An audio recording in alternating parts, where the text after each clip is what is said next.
I remember the night when even I wasn't sure the midnight mass would happen. It was in an old town I've known for centuries, the kind of place that seems to grow out of the hillside rather than sit on it. Stone houses with steep roof huddled together against the cold, each one with a chimney like a faithful little beacon. At the very top of the hill stood the church, its bell tower like a finger pointing at the stars. I'd flown over that town more times than I could count, watched its children grow and grow again, watched roofs repaired and roads repaved and trees planted and cut down. But that Christmas Eve was different from all the others I'd seen there. A blizzard had come in from the north, a real one, not just a polite flurry. It began in the afternoon as a gentle curtain of snow, the kind children delight in, with fat flakes that stick to eyelashes. By dusk, it had turned into a white wall. The wind picked up and drove the snow sideways, piling it into drifts that swallowed fences and gateposts. Lanterns were blown out. The usual cheerful chatter in the streets as families walked up to the church became hurried, worried footsteps back to their homes instead. I felt it before I saw it. From high above, my sleigh rocked in the stronger currents, the reindeer working harder than usual to pull against the wind. I've flown through storms of all kinds, and I am not easily moved off course, but even I had to squint into that swirling white and lean my weight into the reins. When I reached the valley where the town sat, almost everything was hidden under the storm. The river was a ghostly ribbon, the streets erased. Only the faint glow of a few windows proved there was a town there at all.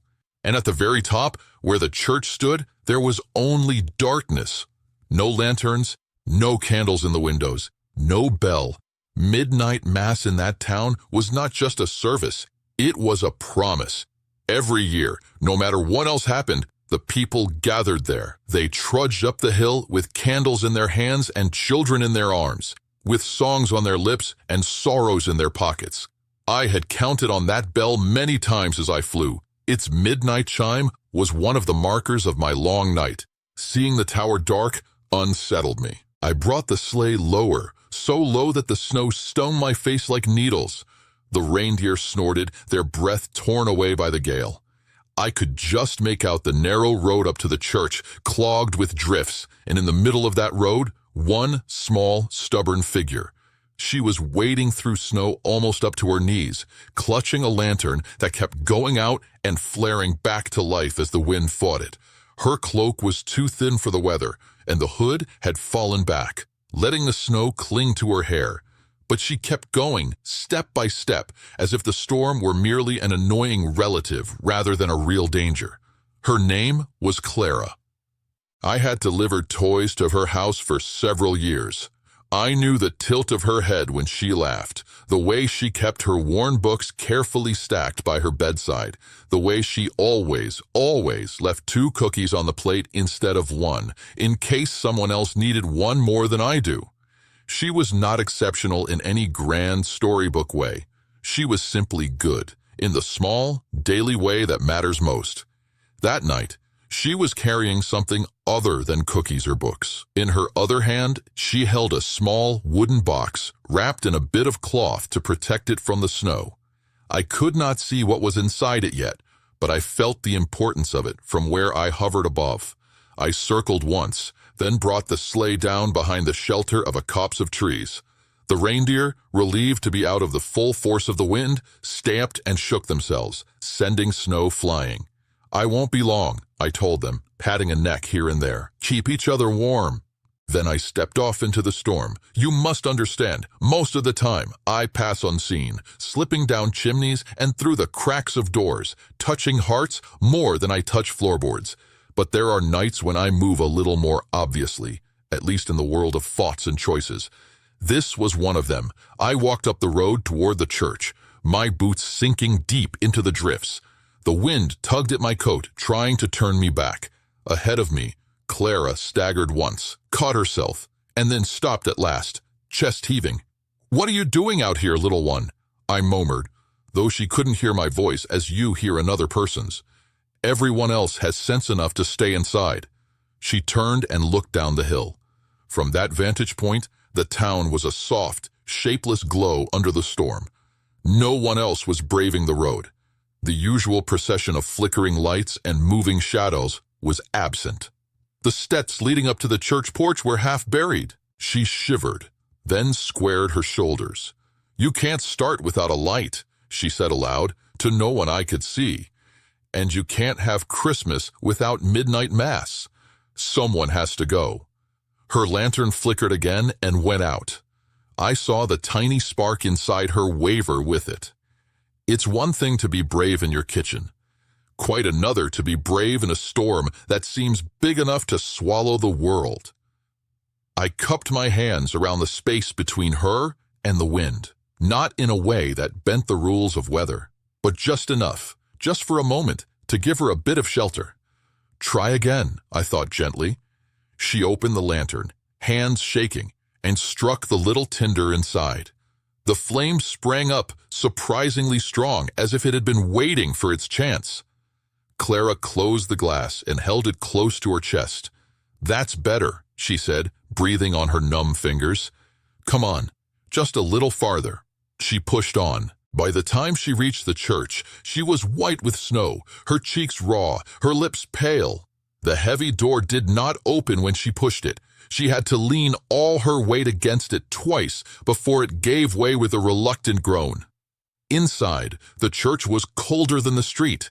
No candles had been lit. No fires had been kindled.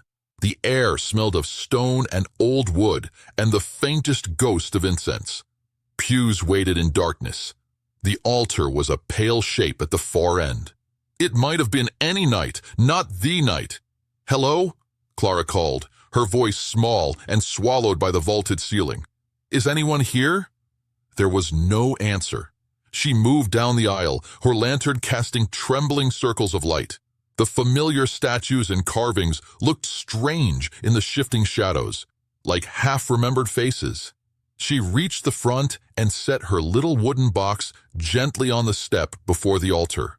Now I could see it clearly. Inside the box, carefully cushioned with scraps of cloth, lay a small figure, the baby in the manger, carved out of pale wood, his hands slightly raised, his face simple and calm. The rest of the crèche was already in place on the side table. Mary, Joseph, the animals. Only the smallest figure was missing. Clara had taken him home earlier that week to polish him, to make sure he was ready. It was her task every year, a privilege given to her by the old priest when she was very young. "You have careful hands," he had told her. "I trust you with this." She had taken it very seriously. Now she opened the box with reverent fingers and lifted the little figure out, cradling it as if it were a living child. "I brought him," she said softly to the empty church, "so you can start." Her words hung in the cold air. No choir warmed up in the back pews. No priest rustled in the sacristy. No one whispered greetings. Outside, the wind howled, pushing snow up against the stained glass. Clara swallowed. "Father?" she called again. "Are you there?" Still no answer. I could see what she could not. Down in the town, the old priest was confined to his bed, a fever burning in him, his hands too weak to lift the chalice, his voice too hoarse to speak the familiar words. The roads were too dangerous for anyone else to go up in his place. Parents had looked at the storm, at their sleepy children, at the dark hill, and shaken their heads with heavy hearts. "Not this year," they had said. "It isn't safe. There will have to be no midnight mass." No one had told Clara. Or perhaps they had, and she had decided that news did not apply to her. She stood there, alone at the front of the church, clutching the little wooden child and the dim lantern, and I felt her heart crack.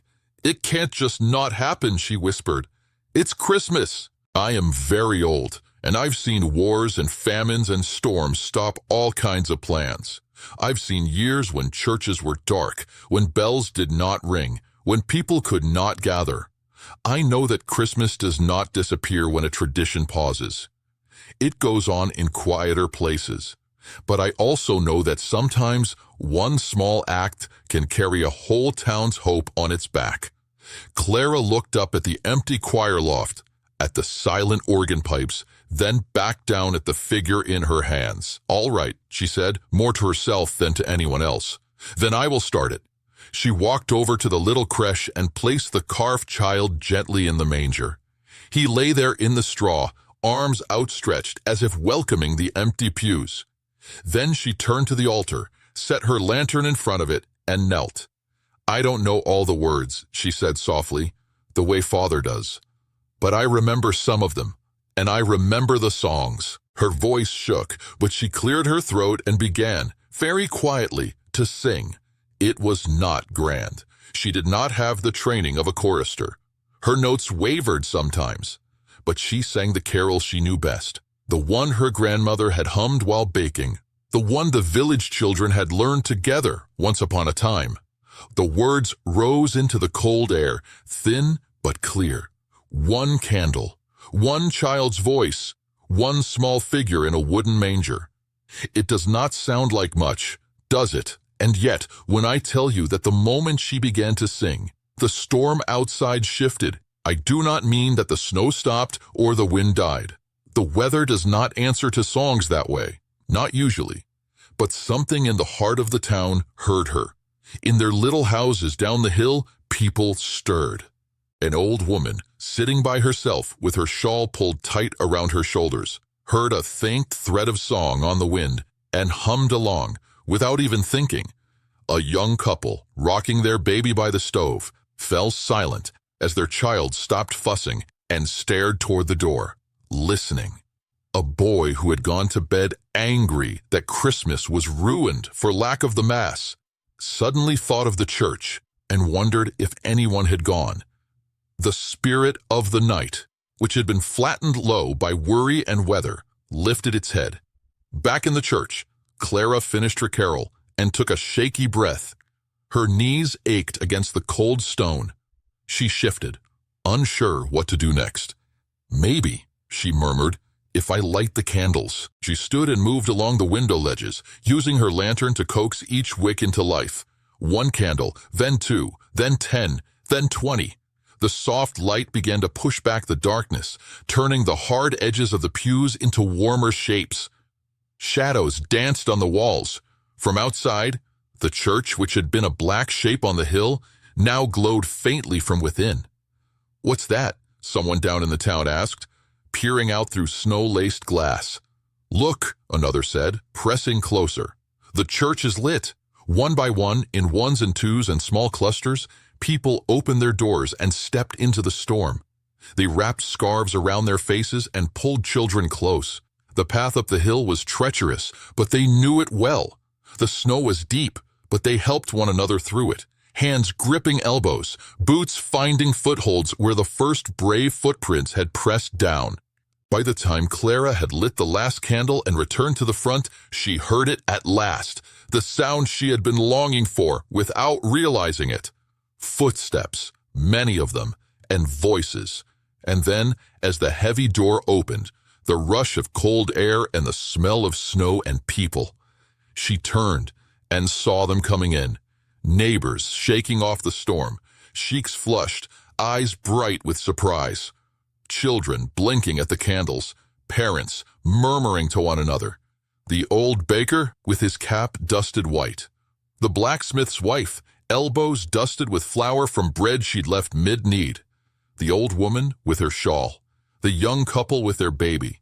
They looked around at the candles, the little creche, the single lantern near the altar, and at Clara standing there with wax on her fingers and snow melting in her hair.